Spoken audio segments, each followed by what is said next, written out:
குளத்துல தண்ணி இருக்குது, குளத்துல ஆக்கிரமிப்பு இல்லை.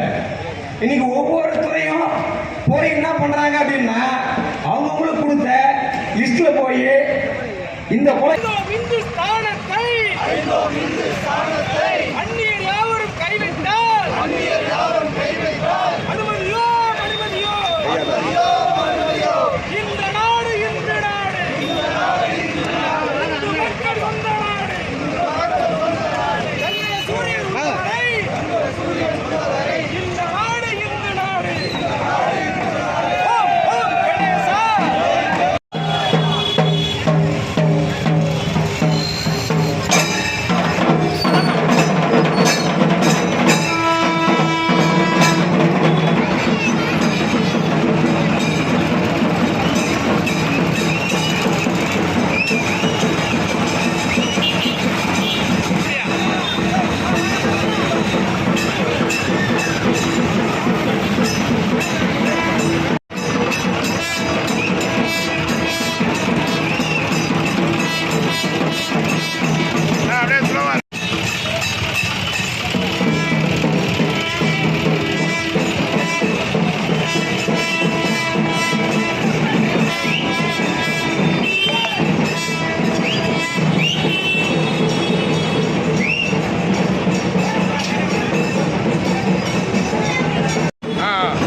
சரிப்பா ஒரு 2 கட்ட மட்டும் நான் வீட்டுக்கு 2 கட்ட மட்டும் வீட்டுக்கு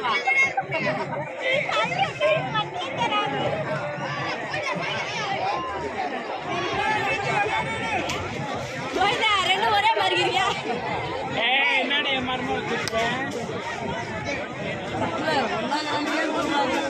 என் மர்மம் இங்கதான் கட்டதான் எத்தனை இப்பதான் போயிட்டு வந்தேன். இப்ப எங்க போறீங்க? எங்க போல விளாட போறேன். எல்லாரும் ஒண்ணு பாத்துறோம்.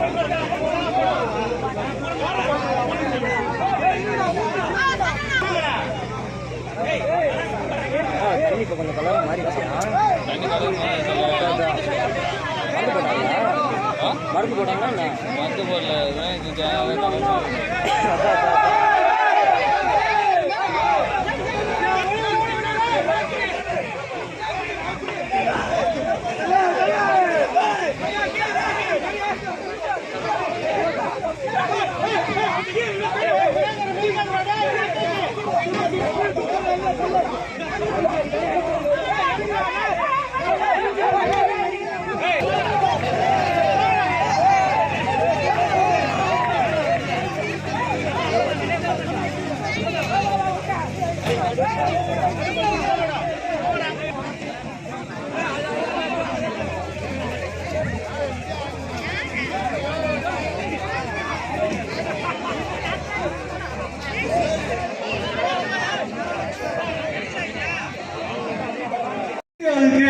அதனால நீங்க வந்து கோயில் முன்னாடி கடை வைக்க கூடாது அப்படின்னு சொல்றாங்க. ஏன் நாங்க போய் கேட்டதுக்கு என்ன சொன்னாங்க தெரியுமா? திருவண்ணாமலை மாநகரில் வாழக்கூடிய இந்து சொந்தங்களே தெரிஞ்சுக்குங்க நம்ம கோயில் ஜேசியோட நிலைமை. இந்த கோவிலுக்கு அவங்க நிறைய வசதி செய்து தந்தாங்க, ஏகப்பட்ட வசதி செய்து தரணுமா. அதனால இந்த கோவிலுக்கு முன்னாடி இருக்கக்கூடிய அத்தனை கடைகளும் எடுத்துட்டாங்க.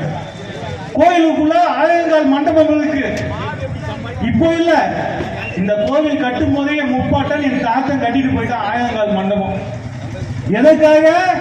கோவிலுக்கு வரக்கூடிய பக்தர்கள் தங்குவதற்காக ஆயிரங்கால் மண்டபம் கட்டி போவதுதான். அந்த மண்டபத்தை பூட்டி சாவி எடுத்து கீ பாக்கில போட்டுப்பாங்க. இதே சாலையில நாம் நின்று பேசக்கூடிய சாலையில இந்த அண்ணாமலையாவே சிவனே மலை, மலையே சிவன் சொல்லி ஆந்திரால இருந்து வரக்கூடிய பக்தர் எங்க இருந்து நிற்பா அப்படின்னு கேட்டீங்கன்னா மூலஸ்தானத்துல ஆரம்பிச்சு நம்ம காந்தி சிலை பின்னாடி இருக்க காந்தி சிலை மேல இருக்க போதுநாதன் கோயில் ஏபிடி அதுக்கு மேல இருக்க சங்கு பிடித்து வரைக்கும் நிற்பான். கேட்டா ஜேசி கோயிலுக்கு முன்னாடி தேங்காய் விற்கிறாங்க, மாங்காய் விற்கிறாங்க, சுண்டல் விற்கிறாங்க, அதனால அடிப்படை வசதி செய்து தர முடியல.